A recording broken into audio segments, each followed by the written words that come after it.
అస్తవ్యస్తంగా తయారైన నర్సనపేట అధికారుల నిర్లక్ష్య వైఖరికి తోడు కొంతమంది చర్యల వలన అధ్వానంగా తయారైన నర్సనపేట మేజర్ గ్రామ పంచాయతీని రాష్ట్ర రెవెన్యూ శాఖ మంత్రి మరియు ఉప ముఖ్యమంత్రి ధర్మాన కృష్ణదాస్ సుందరకరంగా తీర్చిదిద్దాలనే ప్రయత్నం చేస్తుంటే అధికారుల నిర్లక్ష్యం అలసత్వం వలన ఆ ప్రయత్నానికి ఆదిలోనే అంశబాధ పడేలా ఉంది. దీనికి తోడు డ్రైనేజీ సమస్య, అలాగే పారిశుధ్యం పనులు సక్రమంగా లేక నర్సనపేటలో అడుగు పెట్టాలంటేనే ఏదో నరక కూపంలో అడుగు పెట్టినట్టు ప్రజలు భయపడుతున్నారు. ముఖ్యంగా పారిశుధ్యం విషయానికి వస్తే రహదారులపై విచ్చలవిడిగా తిరిగే పందులు, మార్కెట్లోనూ వీధుల్లోనూ సంచరించే పశువులు నర్సనపేట వాసులకు అనేక ఇబ్బందులకు గురి చేస్తున్నాయి.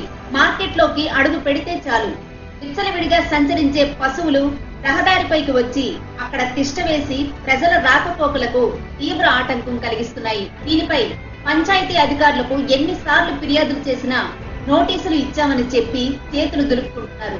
అలాగే నేతాజీ వీధి, కొత్త వీధి, కాలేజీ రోడ్, బజార్ వీధి, వడ్డవలస, తెలగ వీధి, బైరాగి వీధి, ఓల్డ్ బస్టాండ్ రోడ్డుపై వీటి సమస్య మరీ అధికంగా ఉంది. ఈ పశువులకు ఇన్సూరెన్స్ చేయించి ఉండడం వల్ల వీటి యజమానులు వీటికి ఏమైనా ఇన్సూరెన్స్ క్లెయిమ్ అవుతుందిలే అని ధీమాతో ఉండి వీటిని రోడ్లపైకి విడిచిపెడుతున్నారు. ఇక పందుల విషయానికి వస్తే రాజుల చెరువు చుట్టుపక్కల వీధుల్లో ఎటు చూసినా పందుల సంచారమే. వీటి విక్రయాలు చాలా జోరుగా సాగుతున్నందున వీటి పెంపకం కూడా లాభసాటి కావడం వల్ల ఈ పందుల పెంపకందారులకు ప్రజలు ఎన్నిసార్లు చెప్పినా పెడచెవిన పెడుతున్నారు. పోనీ పంచాయతీ కార్యాలయానికి వెళ్లి ఈ పందుల వలన రోగాల బారిన పడుతున్న మహాప్రభో అని మొరపెట్టుకున్న పంచాయతీ అధికారులు మాత్రం నోటీసులు ఇచ్చామని చెబుతున్నారే గాని కఠినమైన చర్యలు తీసుకోవటం లేదు.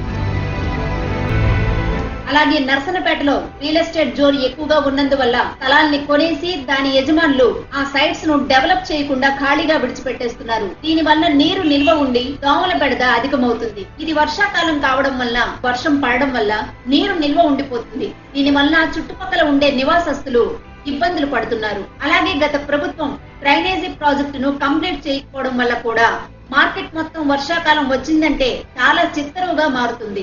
నర్సనపేటలో ఇన్ని సమస్యలు ఉన్నా అధికారుల నిర్లక్ష్య వైఖరికి తోడు కొంతమంది చర్యల వలన ఉప ముఖ్యమంత్రి నర్సనపేట సుందరీకరణ చేస్తాననే కలగానే ఉండే విధంగా ఉంది. ఇప్పటికైనా అధికారులు, నాయకులు సరైన చర్యలు తీసుకోవాలని ప్రజలు కోరుకుంటున్నారు. శ్రీకాకుళం నగర మున్సిపాలిటీలోనూ పశువులతో ఇదే విధమైన సమస్య వస్తే అధికారులు తీసుకున్న చర్యల వలన ఆ సమస్య సమసిపోయింది. మరి నర్సనపేట అధికారులు ఏం చేస్తారో